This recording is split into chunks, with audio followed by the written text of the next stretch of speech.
का काम कर सकते हैं और समझने का काम कर सकते हैं। देखो, वोट की अपील लेके तो आपके पास बहुत सारे लोग आएंगे, अलग अलग राजनीतिक पार्टियां आपके पास आई होंगी, कांग्रेस के भी आए होंगे, बीजेपी वाले भी आए होंगे, लेकिन आज हमारी ज़रूरत यह है कि हम मुद्दा समझें। हमारे सामने, हमारे जीवन में आज क्या चुनौतियां हैं, हमारे देश के सामने आज क्या चुनौतियां हैं। यदि हम ये नहीं समझ पाए तो हम सही निर्णय नहीं ले पाएंगे और हम बाद में फिर से पछताएंगे। इसीलिए हम भी अपनी जिम्मेदारी समझते हुए, हम अलग अलग संगठनों में काम करने वाले हम लोग हैं, कम्युनिस्ट पार्टी में काम करने वाले हम लोग हैं। हमारा कोई प्रतिनिधि हरियाणा में चुनाव नहीं लड़ रहा है, लेकिन उसके बावजूद भी हम 47 डिग्री टेम्परेचर में हम गांव-गांव घूम रहे हैं, ये बताते हुए कि हमें क्या करना चाहिए। वो केवल और केवल इसलिए कि हम अपने आप को एक जिम्मेदार नागरिक समझते हैं, हम एक जिम्मेदार संगठन के प्रतिनिधि हैं और इसलिए हम ये चाहते हैं कि एक सही बात सब लोगों के बीच में जानी चाहिए।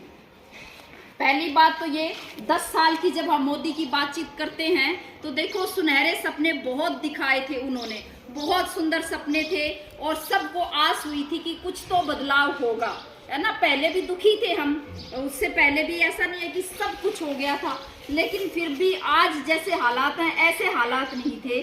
आज से थोड़े से बेहतर ही थे हालात, लेकिन खराब थे। अब तभी भी गरीब आदमी का हालात तभी भी खराब था। अब 10 साल में और क्या हो गया? 10 साल में सोचा तो ये था, जैसा कि मोदी जी ने कहा था कि 2 करोड़ रोजगार हर साल देंगे, महंगाई खत्म करेंगे, भ्रष्टाचार खत्म करेंगे, विदेशों से काला धन लेके आएंगे, सबके खाते में 15 लाख डालेंगे, महिलाओं का सम्मान होगा, ये वो सारी बातें सब हम जानते हैं। वो सब कहा तो जनता ने वोट दिया, लेकिन वोट देके अब जब वो प्रचार कर रहे हैं तो अब ना तो वो ये हिसाब किताब दे रहे हैं कि हमने 10 साल में क्या किया, जो वायदे किए थे जनता से क्या हमने वो पूरे किए हैं, ना तो वो इसके बारे में हिसाब दे रहे हैं और ना ही वो ये बता रहे हैं अब कि हम आने वाले अगले 5 साल में क्या करेंगे, किस नाम पे वोट मांग रहे हैं हम, ना वो ये बता रहे हैं।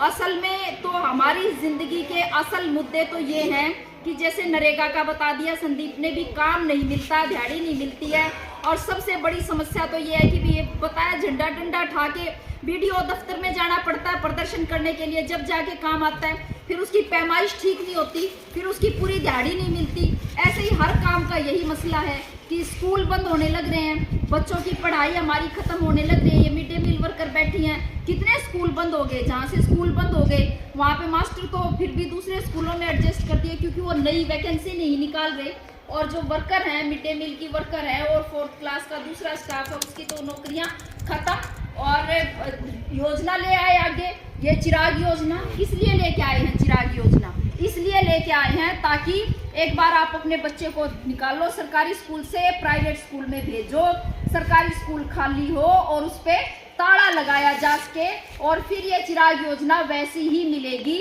जैसी कि हमें गैस की सब्सिडी मिली है ना, मिली ना सब्सिडी भी।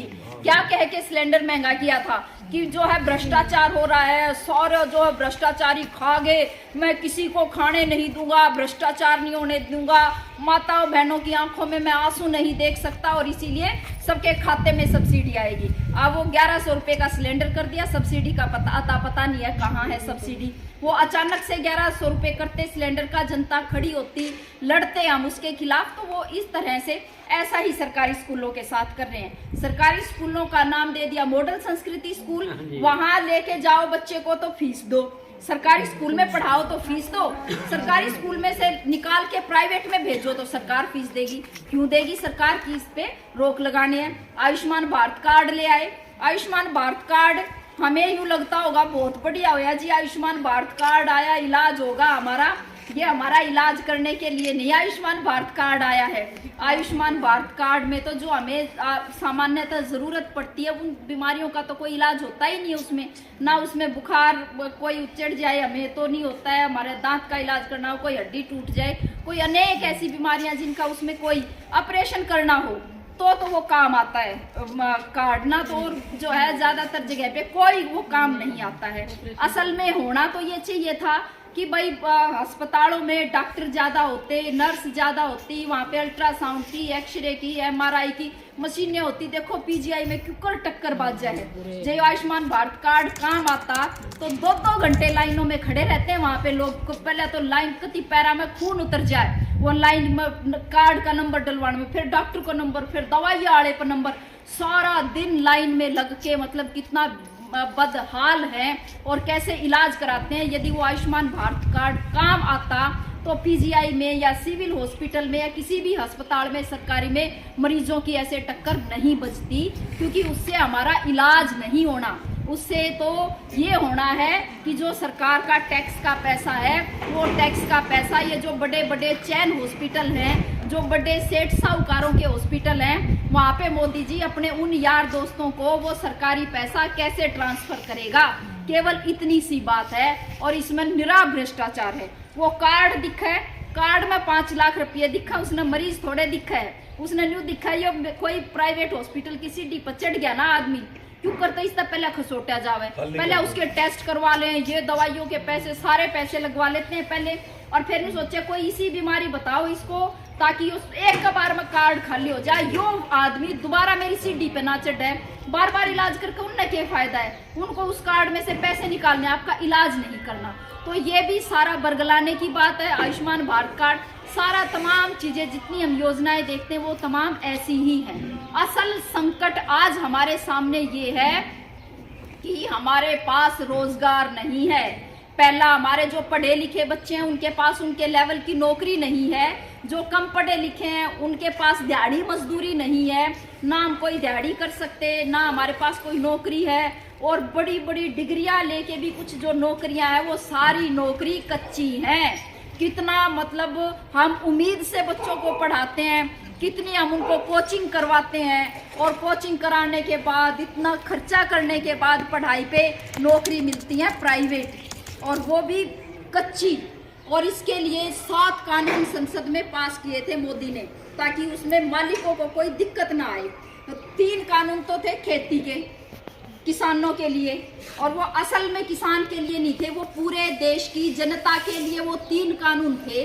उन 3 कानूनों के अंदर ये था कि जो अनाज है देश में, इस अनाज पे अडानी अंबानी जैसे चंद पूंजीपतियों का कब्जा कैसे हो, वो 3 कानून इसलिए आए थे। इसीलिए उन्होंने वो आवश्यक वस्तु अधिनियम बदला।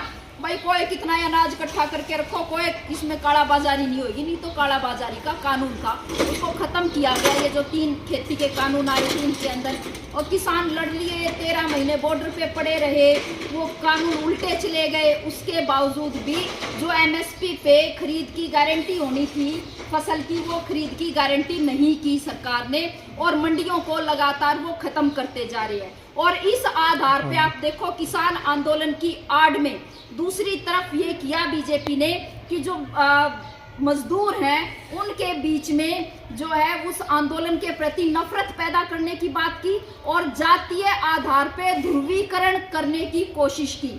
किस तरह से कहा कि अब तो तुम्हारे पास ये फ्री में अनाज मिलता है आपको 5 किलो, जय एमएसपी होगी तो एमएसपी होगी तो आपने ये 5 किलो नहीं मिलेगा।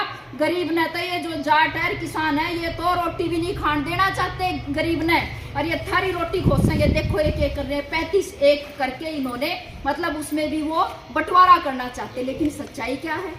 सच्चाई तो ये है कि यदि सरकारी खरीद होगी, एमएसपी पे खरीद होगी, सरकार के गोदाम भरे रहेंगे अनाज से, वहाँ पे सरकार के पास अनाज होगा तो राशन डिपो पे वही अनाज आएगा, सस्ते दाम पे आए, चाहे सरकार उसने फ्री में दे, वो 5 किलो दे कि चाहे वो 35 किलो दे। कांग्रेस के राज में वो 35 किलो मिला करता, अब वो प्रति व्यक्ति 5 किलो हो गया। बहुत सारे परिवारों को नुकसान भी हुआ है कि भाई जिनका 35 किलो आया करता उनका 4 आदमी है तो 20 हुआ है, ऊपर का 15 किलो खरीदन खातर तो 450 रुपये देने पड़े। पहले तो 70 में 35 किलो आया करता, 20 मिल गया फ्री में, ऊपर का 15 किलो खरीदने के लिए तो 450 रुपये और देने पड़ते हैं। तो ये तो एक उसकी जादूगिरी है जो सरकार में बैठा है आज, कि जेब भी काट ली, पता भी नहीं चलने दिया, और हमारे बीच में उन्होंने नफरत भी फैला दी जातीय आधार पे। और आप ये देखिए कि क्या सब फसलों पे क्या एमएसपी मिलता है? सब फसलों पे तो एमएसपी नहीं है। क्या फिर वो फसलें, वो चीजें हमें सस्ते दाम पे मिलती हैं? क्या सब्जियों पे, आलू पे, प्याज पे, टमाटर पे, अदरक पे, लहसुन पे कभी कोई MSP मिला है किसी किसान को? कुछ नहीं मिला। अभी भी अदरक 60-70 रुपए की पाइया मिलती है, लहसुन 80-80 रुपए का पाइया मिला है। हम सब खरीदने वाले हैं। हमने थोड़े दिन पहले टमाटर 200-200 रुपए किलो चले गए, 100-100 रुपए किलो प्याज चला जाता है। किसान के खेत से तो 2 रुपए किलो भी नहीं उठता, ना प्याज उठता 2 रुपए किलो, ना टमाटर उठता 2 रुपए किलो, ना बाकी सब्जियां उठती हैं। लेकिन वो हमारी थाली में जब पहुंचती हैं तो वो हमारे पास इतनी महंगी होके पहुंचती हैं। इसलिए पहुंचती हैं कि उसका कोई उसकी देखभाल, उसकी निगरानी करने वाली कोई एजेंसी नहीं है बीच में। अपना प्राइवेट आड़ती हैं, खरीदते हैं, मुनाफा कमाते हैं, आगे कर देते हैं। इसलिए और ऐसे ही अनेक खाद्य सामग्री है जिस पे कोई MSP नहीं है, लेकिन वो बहुत महंगी बिकती है। और यदि MSP ये जो थोड़ी बहुत है, धान पे है, गेहूं पे है, ये भी खत्म हो गई तो किसान भी तरसेगा रोटी के लिए और मजदूर भी तरसेगा रोटी के लिए। उनकी भी थाली में रोटी नहीं रहनी। ये हमारे सामने समस्या है। और अगली समस्या हमारे सामने देखो, हम बेरोजगारी कर रहे हैं। 3 कानून तो बता दिया, बच गए 4 मजदूरा के कानून। मजदूरों के 4 कानून संसद में उसी समय पे पास किए जब 3 काले कानून खेती वाले पास किए। वो 4 भी काले ही है मजदूरों के लिए।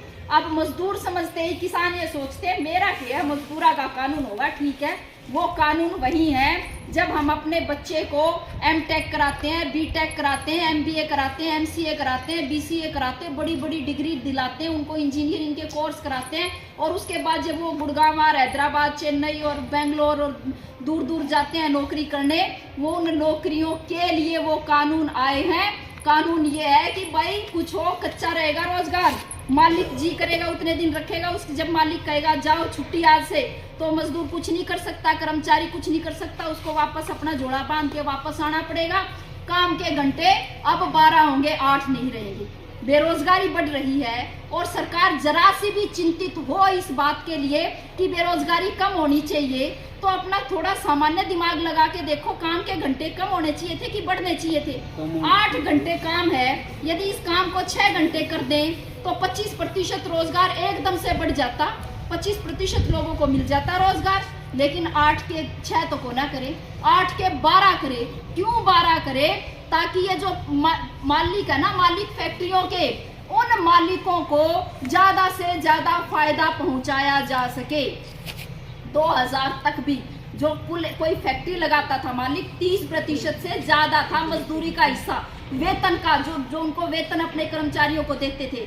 आज वो घट के 8% से भी कम पे रह गया और लगातार मुनाफे बढ़ रहे हैं। ये और क्या वजह, आप ये क्या वजह मानते हैं आप कि भाई अडानी मोदी राज में आया, उससे पहले तो वो 629वें नंबर पे था, आज वो दुनिया का 2 नंबर का सबसे अमीर आदमी बन के बैठ गया। और तमाम तरह से हम ये देखते हैं कि जो ऊपर के कुछ मुट्ठी भर लोग हैं, देश की सारी धन संपदा उनके पास इकट्ठी हो गई, बाकी आम जनता जो है वो अभाव से ग्रस्त हो गई है। उनके 2 समय की रोटी का भी उनके ऊपर संकट है। वास्तविक स्थिति तो है अपनी ये। और इसका आगली यहाँ तक भी है कि हमें गांव में ठीक पानी भी नहीं है साफ पीने का, हमें जो कोई भी बुनियादी सुविधाएं हमारे जीवन में वो हमें मिल नहीं रही हैं। ये हमारी समस्या है। बात कौन कर रहा है इस पे? कोई नहीं कर रहा। बात क्या बता रहे हैं? बात तो मोदी जी तो ये कह रहे हैं विकसित भारत बनाऊंगा। विकसित भारत कब बनाएंगे? 2047 में बनाएंगे। अब 2047 में विकसित भारत बनाएंगे, कोई पूछने वाला हो विकसित भारत कैसे होता है? भाई एक नौजवान को पक्का रोजगार नहीं मिलेगा, महिलाओं की यदि सुरक्षा नहीं होगी, मजदूर को यदि दिहाड़ी नहीं होगी, किसान को यदि उसके फसल मुनाफे पे नहीं उठेगी, तो कौन सा विकसित भारत होगा? क्या विकसित भारत है वो? कोई विकसित भारत नहीं है। कोरी झूठ बोलते हैं और फिर कहते हैं तीसरे नंबर की सबसे बड़ी अर्थव्यवस्था बना देगा मोदी यदि आ गया तो। भाई इतनी आबादी अपने देश की, कोई बिठा दियो, किससे ने बिठा दियो राजगद्दी पे, अर्थव्यवस्था अपने देश की तीसरे नंबर पे रहेगी। लेकिन प्रति व्यक्ति आय का क्या है? प्रति व्यक्ति आय भी वैसे तो फालतू की बात है कि भाई पूरा धन है ना उसको भाग दे देते हैं। जो अपने देश में मान लिया इतना धन है, उसको धन है, उनको नहीं देखते कि भाई इसके पास कितना, इसके पास कितना, इसके पास कितना, उसने भाग दे देते हैं। एक या प्रति व्यक्ति आय, फिर भी उस प्रति व्यक्ति आय में हिंदुस्तान इतनी नीचे है कि उसको तीसरे नंबर पे आने में तो कई सदियां लगेंगी।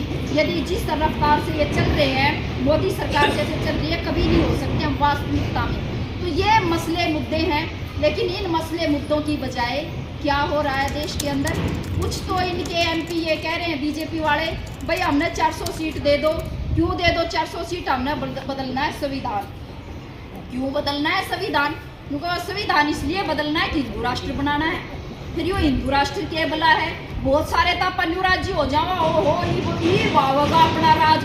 आज तक तो हमने अपना राज देखा ही नहीं था भाई। अपना कई बार यू कहा करे कि सियाने आदमी वो हैं जो पड़ोसी के घर में आग लाग जाए तो उसका देख कर न्यू समझ ले, अच्छा इनका घर न्यू बर्बाद होया है तो कदे हमारा भी न्यू बर्बाद हुआ, पहले वो चौकन्ने हो जा के यो धर्म के नाम पे राष्ट्र। आप अफगानिस्तान से यदि सबक नहीं लोगे, यदि आप पाकिस्तान से सबक नहीं लोगे तो कहाँ पहुंचोगे? क्या बनेगा देश का? वो धर्म के नाम पे ही तो उन्होंने मुस्लिम राष्ट्र बना होगा। पाकिस्तान कित चला गया, क्या पाया उनने? आतंकवाद पाया, क्योंकि रोटी नहीं, रोजी नहीं, खाने के लिए कुछ है नहीं। तो क्या करेंगे नौजवान? अपने देश के नौजवान क्या करेंगे जब उनके पास अब कुछ नहीं रहेगा खाने के लिए?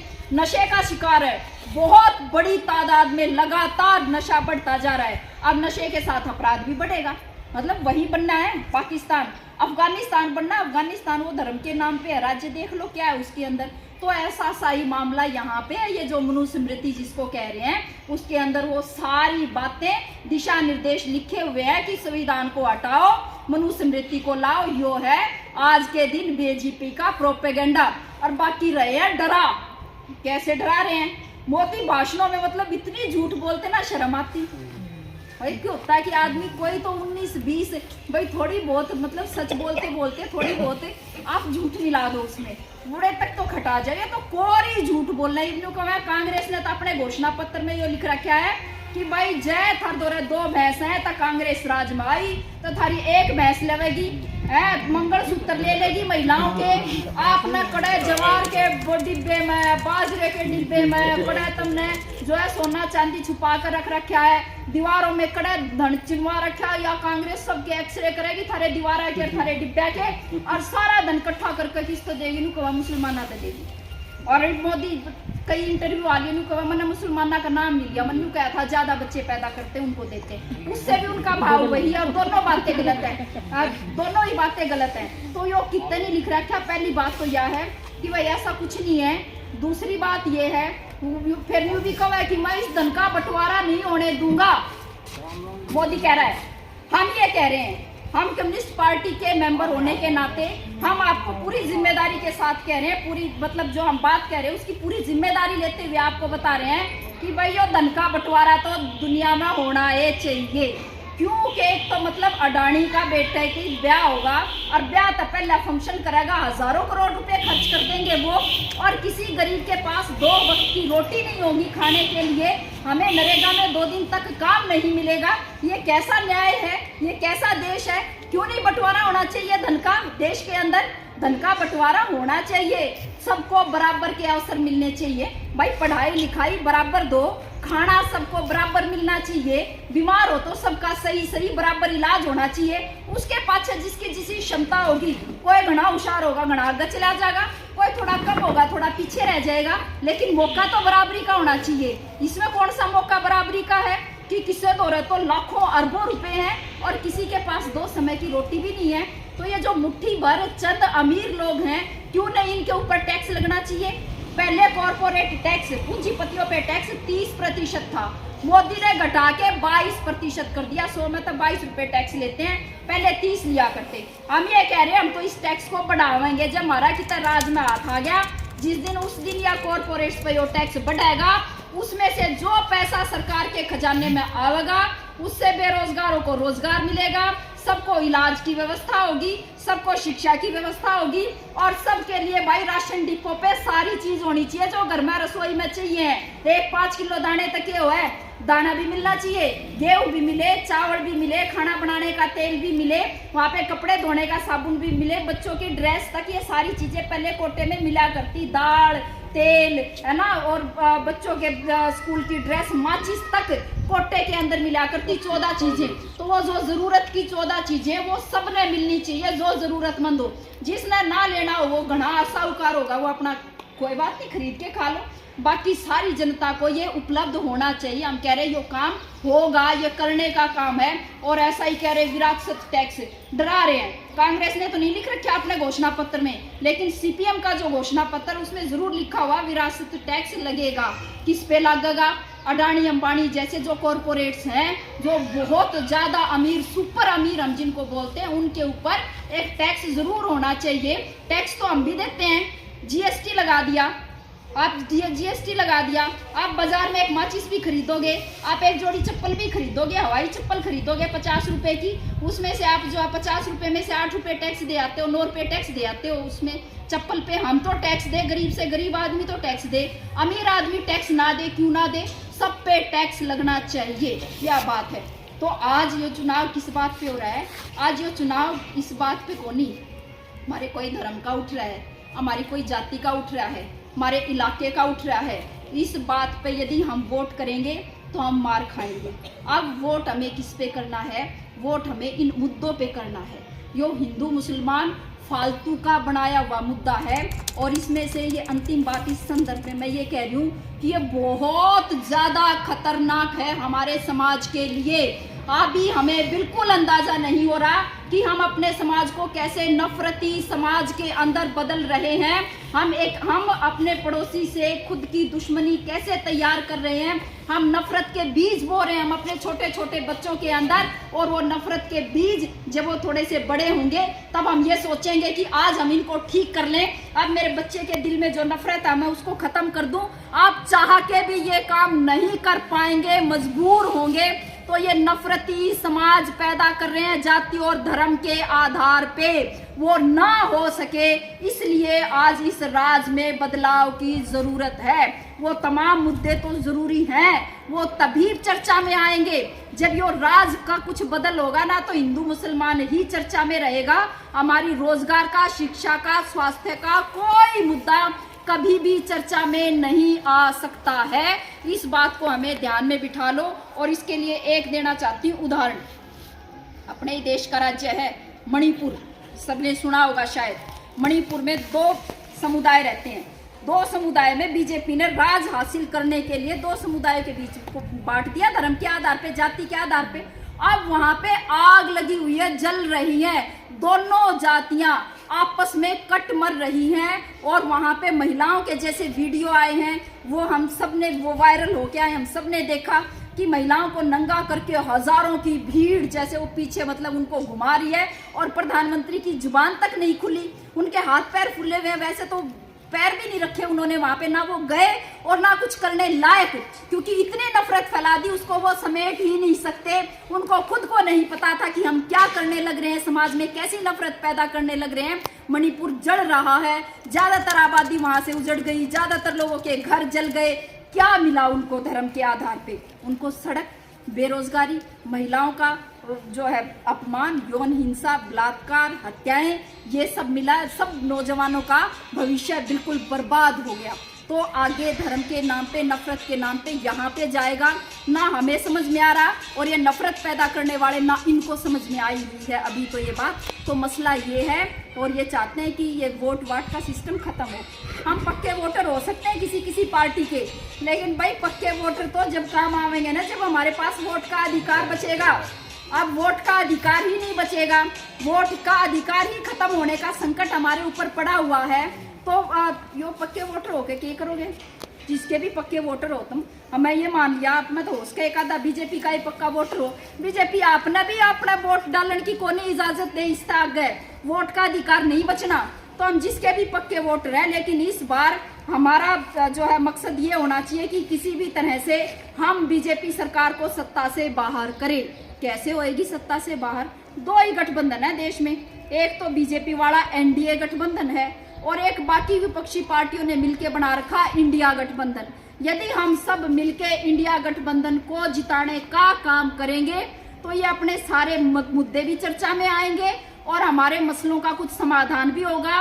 और हम इस अपने समाज में जो जाति के नाम पे और ज्यादा गहरी और खड़ी हैं जातियां, तो अपने समाज में कड़वी सच्चाई है या कोई मतलब इससे नकार तो नहीं सकता, लेकिन इस खाई को और ज्यादा जो गहरी हो रही है इसको रोका जा सकता है। धर्म के नाम पे जो नफरत बढ़ रही है उसको कहीं ना कहीं रोका जा सकता है और अपने रोजी रोटी के मसलों पे बात की जा सकती है यदि हम इंडिया गठबंधन को सत्ता में लाने का प्रयास करेंगे तो।